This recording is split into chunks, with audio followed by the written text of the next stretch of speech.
पर उपस्थित बिहार के लोकप्रिय मुख्यमंत्री और जिन्होंने लंबे समय से बिहार की राजनीति में एक अभूतपूर्व कार्य करते रहे, विकास के कार्यों को आगे बढ़ाने वाले और लगातार न्याय यात्रा से लेकर प्रगति यात्रा से लेकर आज समृद्धि यात्रा के माध्यम से आपके बीच में आए।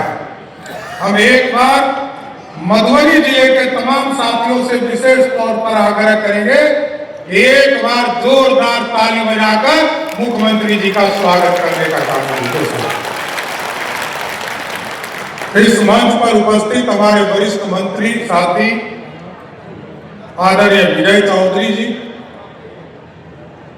आदरणीय मंत्री अरुण शंकर जी, यहाँ की प्रभारी मंत्री बांग्लेसी सिंह जी, हम लोगों के साथी और जनता दल यूनाइटेड के कार्यकारी अध्यक्ष आदरणीय संजय झा जी, यहाँ के लोकप्रिय विधायक नीतीश मिश्रा जी, विनोद नारायण झा जी, यहाँ के माननीय सांसद रामप्रीत मंडल जी, सभी माननीय विधायकगण, सभी माननीय विधान परिषद के सदस्यगण, तमाम नेतागण और इस मंच के सामने उपस्थित तमाम भाइयों, बुजुर्गों, नौजवान साथियों, छोटे छोटे बच्चों, माताएं, बहनों, आज साथियों आपके बीच में आदरणीय मुख्यमंत्री जी समृद्धि यात्रा के माध्यम से आपके बीच में आए और ऐसा आप जानते हैं मुख्यमंत्री जी ने लगातार समीक्षा करके बिहार की उन्नति का रास्ता खोलने का काम किया।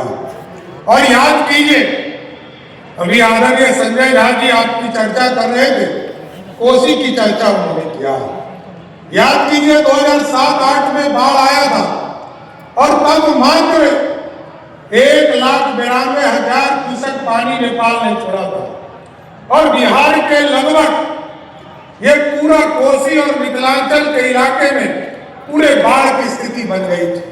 लेकिन नीतीश कुमार जी और एनडीए की सरकार ने लगातार इसकी संरचना को ठीक करते रहने का काम किया। जो अभी आदरणीय संजय झा ने बताया कि इसको ऊंचा करने का काम भी कोसी के बांध को किया जा रहा है और आगे भी इस संरचना को ठीक किया जाएगा। लेकिन मैं एक अनुभव बताना चाहता हूं। पिछले साल जब बाढ़ आया था 2024 में, तो आपको याद होगा कि 1,92,000 क्यूसेक पानी में पूरा सुपौल, मधेपुरा, सहरसा, अररिया सब जिले में बाढ़ की स्थिति बन गई थी। लेकिन 24 में जब बाढ़ आया तो 6,48,000 क्यूसेक पानी नेपाल के तरफ से आया, अभी मात्र 150 गांव में ही पानी आया। यही बदलाव है जो नीतीश कुमार जी और एनडीए की सरकार ने किया और आगे स्ट्रेंथिंग करने का काम किया। अब तो आदरणीय प्रधानमंत्री जी ने दिल्ली में जो सांसदों के लिए भवन बना, लोग कहते थे जब कोई भी मोबाइल पर इंटरनेट पे खोलता था तो लोग कोसी को अभिशाप मानते थे और जिन बच्चों ने 90 के जमाने में पढ़ाई किया होगा, प्रतियोगिता दर्पण में साफ निकाल आता था कि बिहार का अभिशाप कोसी है। लेकिन आज मैं नीतीश कुमार जी को धन्यवाद देता हूं कि आपने उस अभिशाप को समाप्त किया है और उसमें से लगभग 4 लाख हेक्टेयर जमीन को सिंचाई युक्त बनाने का काम किया। और आज तो प्रधानमंत्री जी ने इससे बढ़कर कोसी मेची लिंक को भी जोड़ने का काम शुरू किया है। और अभी जब सांसदों के लिए दिल्ली में घर बना तो उसका भी नाम कोसी के नाम पर किया। ये ऐतिहासिक पल है साथियों। अब तो कोसी दिल्ली में दिखेगा। अभी तक तो हम लोग बिहार में सुनते थे, अब दिल्ली में भी दिखाई देगा। और नीतीश कुमार जी को कितना धन्यवाद दीजिएगा। आप सोचिए 2005 में किसी गांव में 5 घंटा बिजली नहीं रहता था। मोदी जी आए, मोदी जी ने कहा हम गांव-गांव बिजली पहुंचाने का काम करेंगे और नीतीश जी ने उससे बढ़कर कहा हम घर-घर बिजली पहुंचाएंगे, घर-घर बिजली पहुंचाएंगे।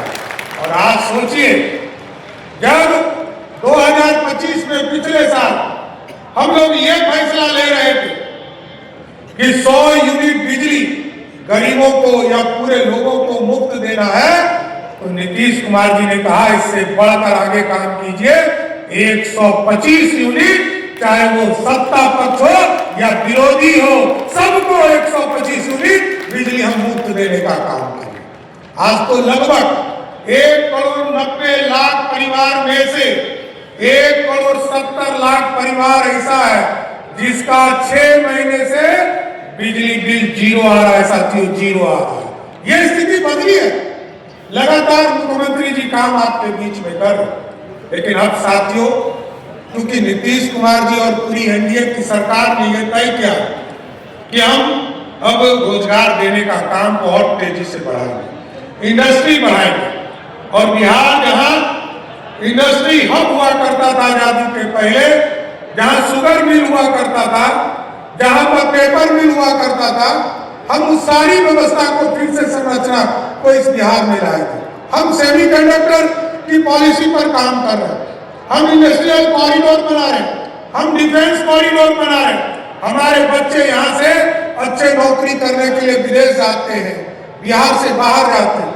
उनके लिए जीसीसी का जो पॉलिसी है उस पर हम लोग काम कर रहे हैं कि आईटी के बच्चे अब बिहार में, इनको जाने की जरूरत नहीं पड़े। ये सारे काम हो रहे। इसलिए साथियों, मैं स्वस्थ करता हूं आदरणीय मुख्यमंत्री नीतीश कुमार जी के नेतृत्व में ये हम लोगों ने फैसला लिया कि अगले 5 वर्षों में बिहार के जो अच्छे नौकरी करने जा रहे हैं वो तो जाए, ये हमारा क्वालिटी है।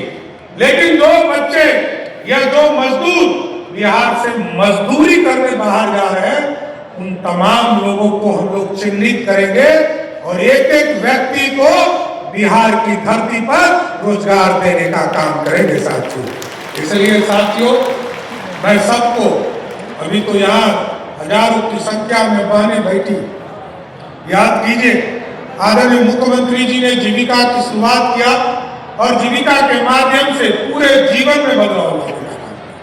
आज आदरणीय मुख्यमंत्री जी ने 1,56,00,000 बिहार की महिला बहनों के खाते में पैसा डालने का काम किया और मुख्यमंत्री जी बताएंगे 7 रिश्ते में इसको भी आगे बढ़ाने का काम किया गया कि किस तरह हम उनको आगे रोजगार करने के लिए 2 लाख रुपया देंगे, जिससे कि बिहार में महिलाएं आत्मनिर्भर बन सके और बिहार की व्यवस्था को और अच्छा करने का काम कर सके। नीतीश कुमार जी ने सुशासन 2005 से लेकर लगातार सुशासन स्थापित करने का काम किया है।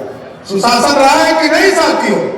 और जब सुशासन रहा है तो हम आपको जरूर आश्वस्त करते हैं, मुख्यमंत्री जी ने जरूर हमें यह काम दिया है कि इस बार गृह विभाग में देख रहा हूं तो जितना भी कचरा बचा है उस सारे कचरे को भी साफ करने का काम होगा।